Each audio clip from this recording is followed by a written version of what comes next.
Hello again. Welcome to another episode of Learn the TOEFL the Easy Way with Teacher Fish. So in today's video, we will have a lesson about the last TOEFL reading question type called fill in a table. In some books this question is called a table or chart question or complete a table. Whatever it is called, the way we answer it is just the same. So, listen carefully as I try to help you make answering a fill in a table question much easier.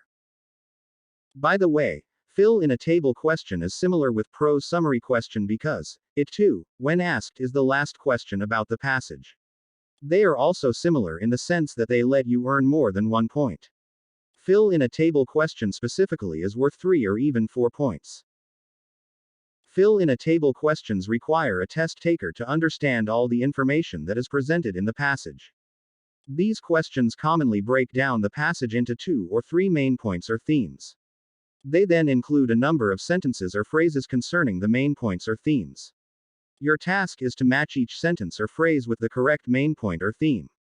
This question often asks you to consider cause and effect or compare and contrast relationship.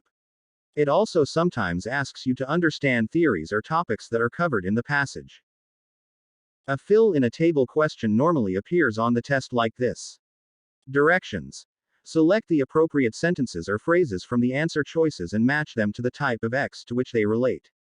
2 of the answer choices will not be used. This question is worth 3 or 4 points.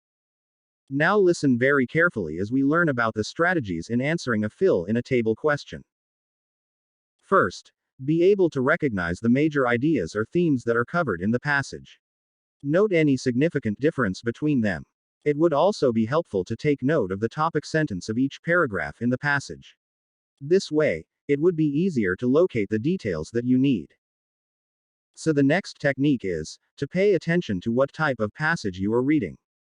If you are reading a cause-effect passage, a compare-contrast passage, or a problem-solution passage, these passages frequently have fill in a table questions. One way of knowing what type of passage you are reading is by considering the words or expressions that the author uses. For example, if the passage is a cause-effect one, the author might use expressions such as, consequently, for this reason, as a result, or other similar expressions. Likewise, a comparison-contrast passage may have expressions like, similar to, in the same way, conversely, unlike, or other expressions that indicate a comparison or a contrast. Now for the third tip, focus primarily on the major points rather than minor ones.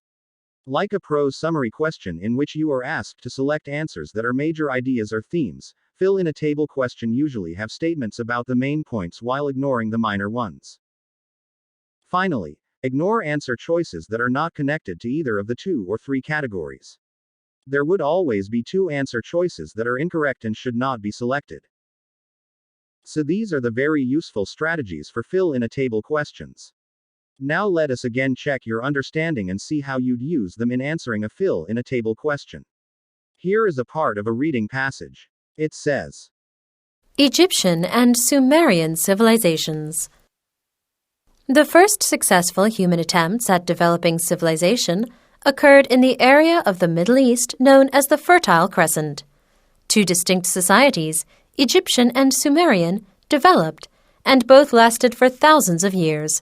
They shared some resemblances regarding their geographic locale, dependence on irrigated agriculture, religious practices, use of writing, and architecture.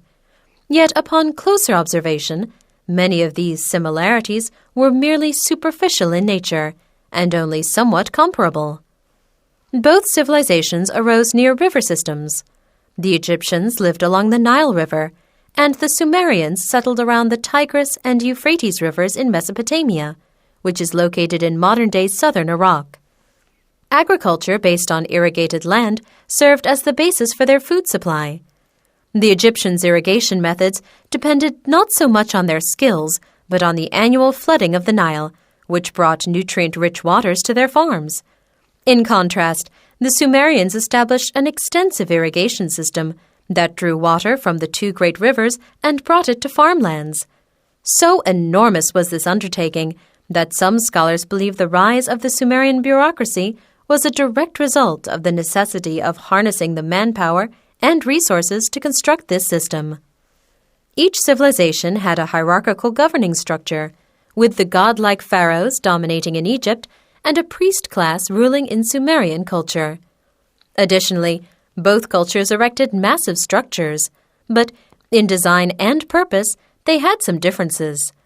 The pharaohs built the pyramids to serve as their tombs, while the Sumerians constructed ziggurats to worship and honor their gods.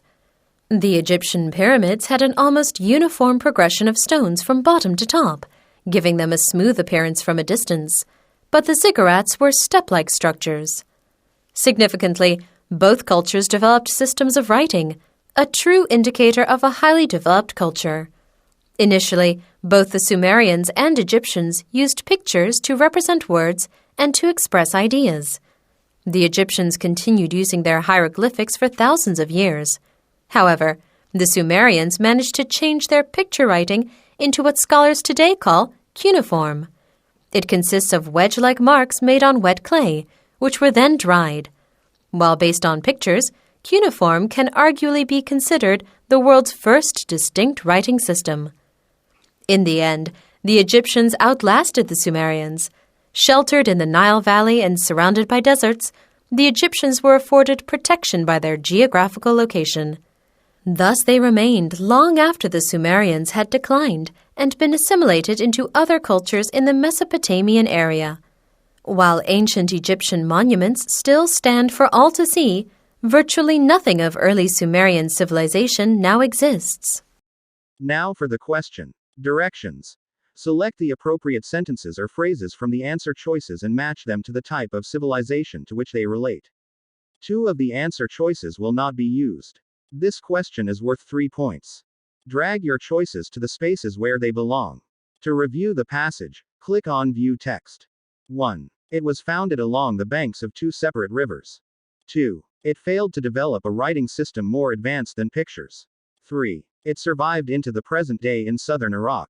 4. Its people worshipped gods in ziggurats they constructed. 5. Its rulers were considered to be similar to divine beings.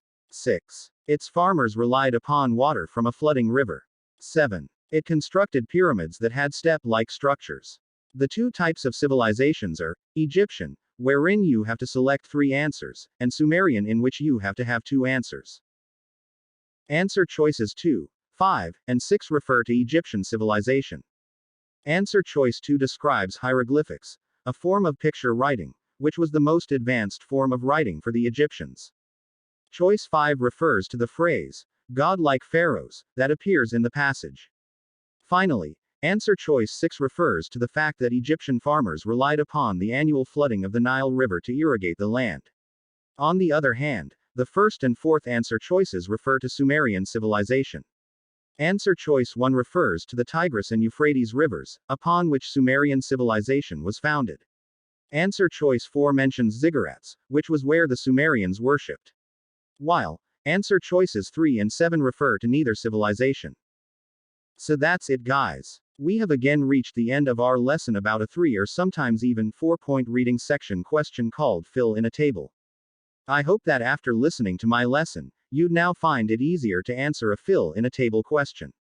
Please do not hesitate to ask questions, give comments, or make suggestions by leaving them on the comment section, and I will do my best to respond to them promptly.